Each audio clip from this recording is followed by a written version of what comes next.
At Sunday dinner, my mother stood up with her wine glass raised and announced she was leaving the family mansion and her entire inheritance to my brother Derek.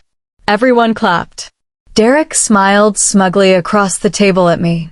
Mom looked at me expectantly, waiting for my congratulations. Instead, I pulled out my phone and played a recording that made the entire room go silent.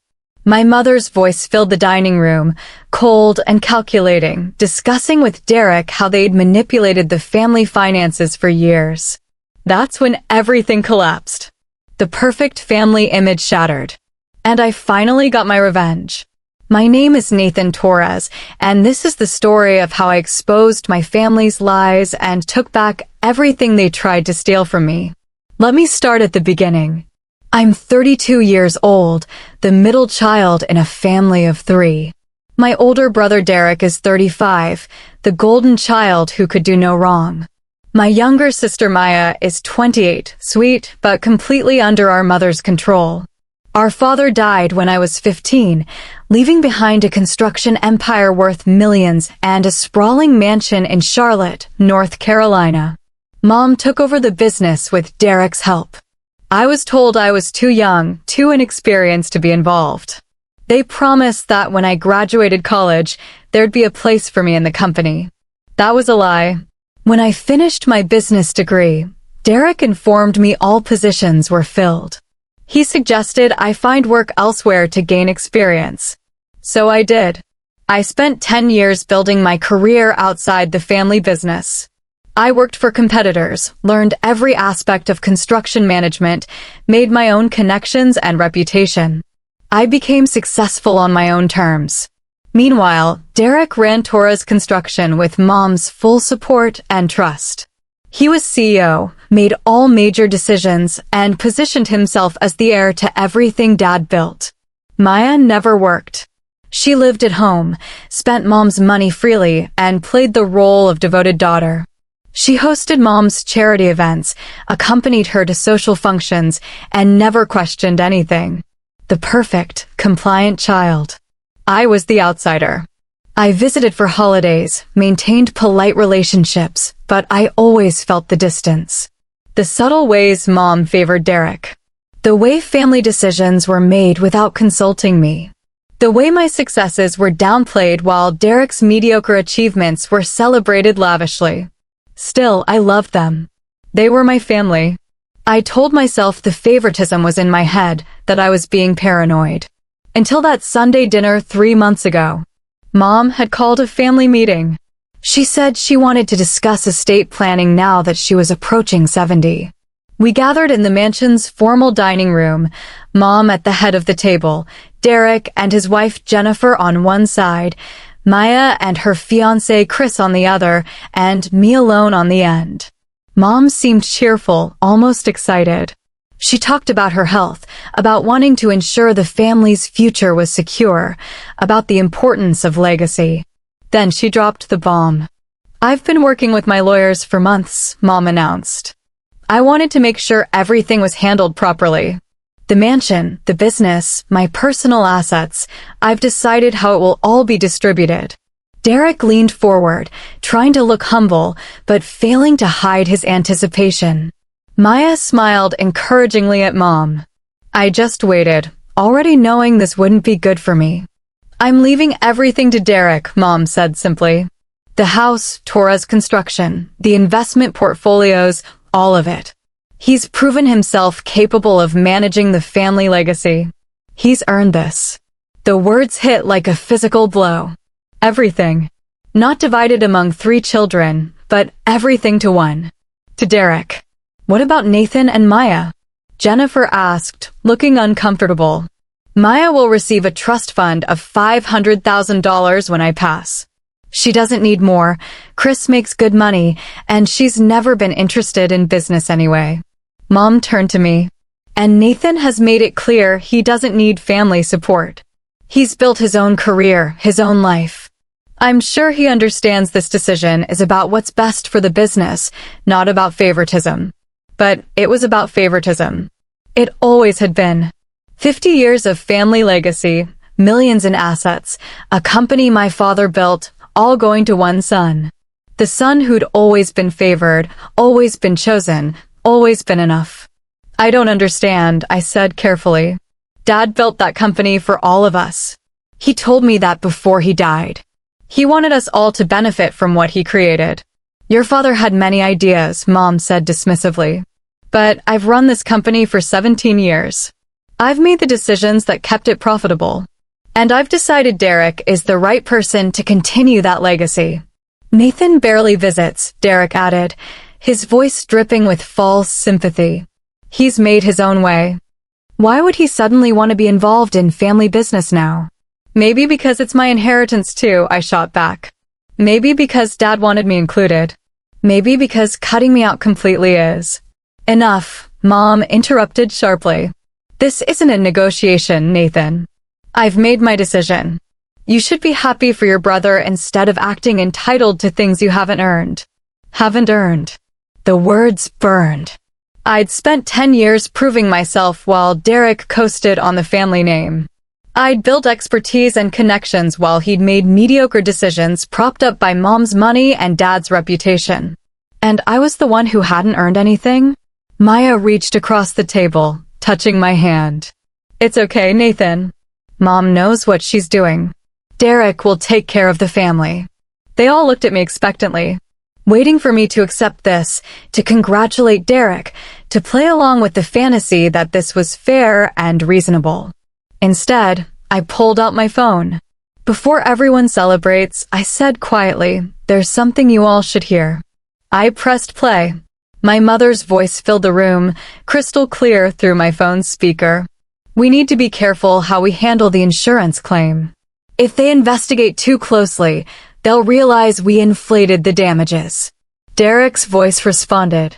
I've got the contractor ready to submit falsified repair estimates. We'll net at least $200,000 from this. Mom again. Good. And make sure those payments to your offshore accounts stay hidden. Nathan's smart. If he ever looked at the books closely, he might notice the discrepancies. The recording continued for 30 seconds. Mom and Derek casually discussing insurance fraud, hidden accounts, falsified documents. Then it cut to another conversation from a different date. Nathan's been asking about his inheritance again, Derek said. We need to make sure he's written out completely. He's too ethical. He'd ruin everything if he had any control. Don't worry, Mom replied. My lawyer's drafting the will now. The dining room had gone completely silent. Maya's face was white.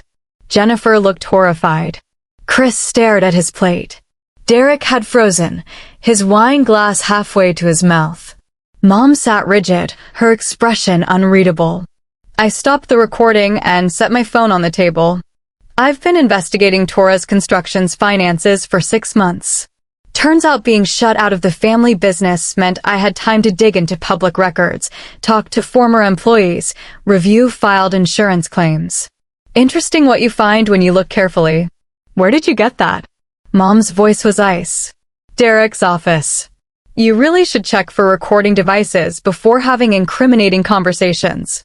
I've got hours of recordings. Insurance fraud, tax evasion, hidden offshore accounts, falsified bids on government contracts. You've been stealing for years, and you've been doing it in Dad's name. Derek finally found his voice. You're lying. You fabricated those recordings. Try again. I've had them authenticated by forensic audio experts. They're real, admissible in court, and already in the hands of my lawyer.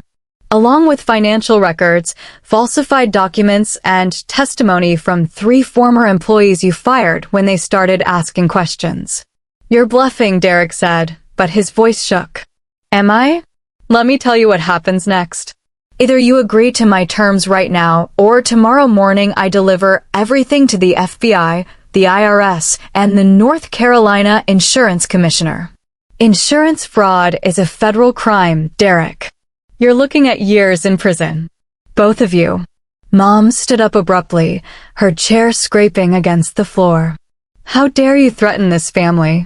After everything we've given you. Given me? I laughed bitterly. You've given me nothing but scraps and dismissal my entire life. Derek tried to recover his composure. Even if those recordings are real, they're taken out of context. We've done nothing wrong. You have no proof. I have 37 pages of documented fraud. Bank transfers to accounts in the Cayman Islands. Insurance claims that don't match actual damages. Government contracts awarded based on falsified minority-owned business certifications. Payroll fraud.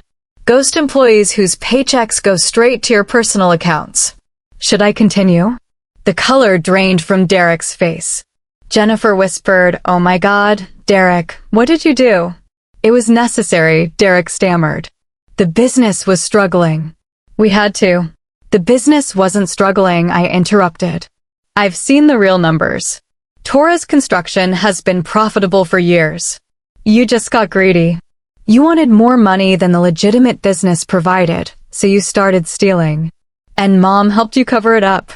Maya looked between us, tears streaming down her face. "This can't be true." "Mom, tell him it's not true." Mom said nothing. Her silence was confirmation enough. "Here are my terms," I continued.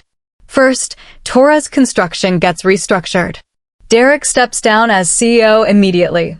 An independent audit happens within 30 days. Every fraudulent dollar gets returned, every false claim corrected.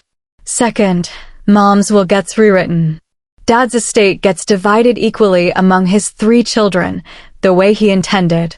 Third, I get full voting rights on the company board, with veto power over major decisions.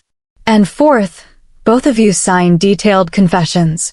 If you ever try to cut me out again, those confessions and all my evidence go straight to federal prosecutors."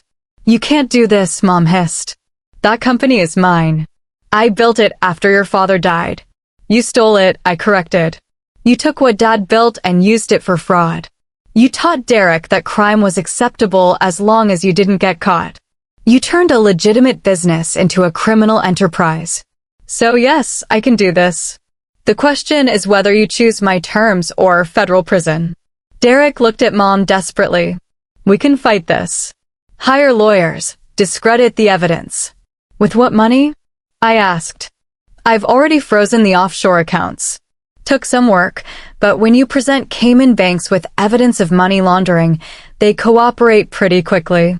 "Those millions you stole?" "Locked down pending investigation." That broke Derek. He slumped in his chair, defeated. "How long have you been planning this?" "Since Dad's funeral," I admitted. "I was 15 years old, standing at his grave, and I heard you tell Mom that with Dad gone, you could finally run things your way. I knew then that you'd never let me be part of the family legacy. So I waited. I built my skills, made connections, learned everything I needed to know. And when you announced you were cutting me out completely, I made my move." "You've destroyed this family," Mom said, her voice shaking with rage. "No, you destroyed it the moment you chose fraud over integrity. The moment you chose one son over the others. The moment you forgot what Dad actually stood for. I'm just exposing what you've been hiding." Jennifer stood up suddenly. "I didn't know about any of this, Nathan. I swear I had no idea Derek was." "I know," I said more gently. "I've got evidence showing you weren't involved. Same with Maya and Chris. This is between me, Derek, and Mom.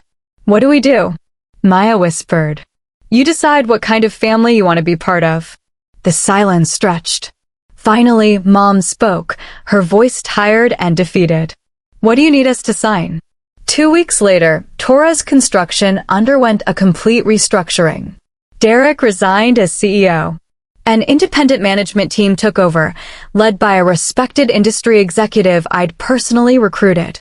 The audit revealed even more fraud than I'd initially documented, over $4 million in stolen funds over 7 years. Insurance companies were quietly repaid. False claims were corrected. The offshore accounts were liquidated, and the money returned to company coffers. Derek and Mom signed detailed confessions, notarized and held in escrow by my lawyer. One step out of line, and those documents would bury them. Mom's will was rewritten. The mansion and all assets would be divided equally among Derek, Maya, and me. Torres Construction became jointly owned, with each sibling holding equal shares and voting rights. No more golden child. No more favorites. Derek moved out of the executive office he'd occupied for over a decade. He took a position as a regional manager, still employed by the family company, but stripped of power and under constant oversight. His marriage to Jennifer survived, barely. She made him attend therapy and financial counseling. They sold their expensive house and moved to something modest.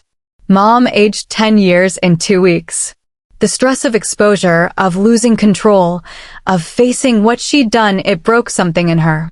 She sold the mansion, unable to bear living there anymore. She moved to a condo in a retirement community. We speak occasionally now, stiff and formal conversations devoid of warmth. Maya struggled with the revelations about our mother and Derek. She'd built her identity around being the good daughter, and suddenly the people she'd trusted were exposed as criminals. She spent months in therapy, processing the betrayal. Eventually, she reached out to me. We've rebuilt our relationship slowly. She's the only family member I genuinely trust now. As for me, I became CEO of Torres Construction 6 months after the restructuring. The board voted unanimously. Turns out, when you're the only sibling without a criminal record and you've got a decade of legitimate industry success, you're the obvious choice. I've spent the last year cleaning up the mess Derek and Mom created, restoring relationships with clients who'd been overcharged, implementing ethical oversight programs, rebuilding the company's reputation. It's been exhausting, but also satisfying. I'm finally doing what Dad intended, running the family business with integrity. Torres Construction is thriving now. We've won several major contracts based purely on merit and competitive bidding. Our reputation has improved dramatically. Employees who left during Derek's tenure are returning. The business Dad built is finally operating the way he envisioned. Last month, I visited Dad's grave for the first time in years. I told him everything about exposing the fraud, about taking over the company, about finally getting the inheritance he meant for me to have. I like to think he'd be proud. Not of the family warfare, but of my refusal to let his legacy be destroyed by greed. I still think about that dinner sometimes. The moment I played those recordings and watched my family's facade crumble. The shock on their faces when they realized I'd been investigating them for months. The defeat in Derek's voice when he understood I'd won. People ask if I regret it. If I wish I'd handled things differently, tried to resolve things privately instead of with threats and evidence. The truth? No regrets. My mother and brother were criminals. They stole millions, committed fraud, and planned to write me out of my inheritance completely. They didn't deserve mercy or private negotiations. They deserved exactly what they got: exposure, consequences, and loss of control. Some family members cut me off completely. Cousins who sided with Mom, who believed I'd torn the family apart over money and jealousy. They don't understand, or don't want to understand, that this was never about money. It was about justice. About refusing to be erased. About holding people accountable even when those people are your own blood. The money helped, obviously. My share of the inheritance and my CEO's salary mean I'm financially secure for life. But that's not what drives me. What drives me is knowing I saved Dad's company from becoming a criminal enterprise. That I stopped Mom and Derek before they destroyed everything Dad built. That I refused to be the forgotten middle child who disappeared quietly. Derek and I don't speak except when business requires it. Board meetings are tense, professional, cold. He votes against almost everything I propose, but he's outvoted consistently. He's lost his power, his control, his future as the family heir. Sometimes I catch him staring at me across the conference table with pure hatred. Other times he just looks tired and defeated. Mom sends birthday cards now. Generic, impersonal cards with messages about hoping I'm well. No apologies. No acknowledgement of what she did. Just performative gestures meant to maintain the illusion of family connection. I don't respond. Maya is my only real family now. She and Chris got married last year. I walked her down the aisle since Mom was too ashamed to participate prominently. Maya asked me to do it, said I was the only person she trusted to stand beside her on the most important day of her life. That meant more than any inheritance ever could. The mansion sold for $8 million. My share, after division and estate costs, was substantial. I used some to buy a beautiful house overlooking Charlotte's skyline. Not as large as the family mansion, but it's mine. Earned, not inherited. Built on my success, not Dad's legacy. I've started dating someone new. Rachel works in nonprofit management, has no connection to my family or business, and loves me for who I am rather than what I'm worth. She knows the whole story, the fraud, the betrayal, the revenge. She says I did the right thing, that standing up to family corruption takes real courage. Torres Construction is expanding. We're bidding on projects in 3 new states. Our reputation for ethical business practices has become our strongest selling point. Clients trust us because they know we operate with integrity. It's exactly what Dad wanted. Sometimes people ask if I'd do it differently if I could go back. Would I try to reconcile with Mom, give Derek another chance, choose family peace over justice? The answer is always no. They made their choices long before I made mine. They chose fraud over honesty. They chose favoritism over fairness. They chose to erase me from my own inheritance. I chose to fight back, to expose the truth, to take what was rightfully mine and refuse to disappear quietly. And I won. Not just the money or the company, but something more important. I won my self-respect, my integrity, my refusal to accept being treated as less than I deserve. That Sunday dinner 3 months ago changed everything. Mom announced she was giving everything to Derek, expecting me to accept it quietly. Instead, I played a recording that destroyed their criminal enterprise and took back my father's legacy. They lost everything they'd stolen. I gained everything they tried to take. And the family that favored one son learned that the forgotten child was the strongest one all along.